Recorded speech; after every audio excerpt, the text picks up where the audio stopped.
ሰላም እንዴት ናችሁልኝ? ዛሬ ደግሞ አንድ ቆንጆ ተረት እነግራችኋለሁ።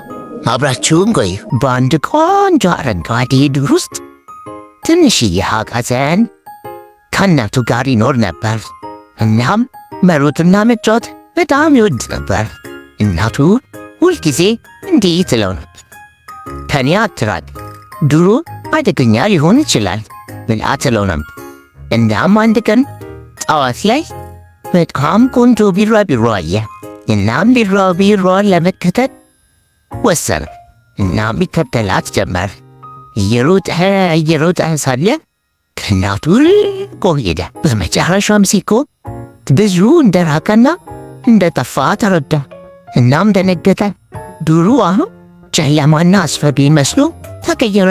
ረጅም ዛፎች ፀሐዩን ጋርደውት ነበር። እንግዳ ድምፅ ይሰማ ነበረ። እናቴ እናቴ ብሎ ተጣራ። ነገር ግን ማንም አልመለሰለትም። በድንገት በቁጥቋጦች ውስጥ ድምፅ ሰማ የሚል ድምፅ። እናም ከቁጥቋጦ ውስጥ ጥርሶቹን የሚያሳይ ቀበሮ ወጣ። አይኖቹ ክፉ ነበሩ። እናም ትንሹ አጋዘን በጣም ፈራ።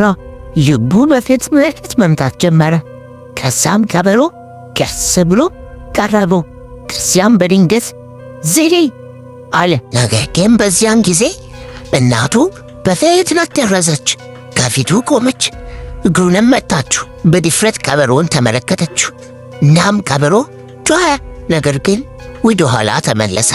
እናም በመጨረሻ ሩጦ ወደ ዱር ገባ።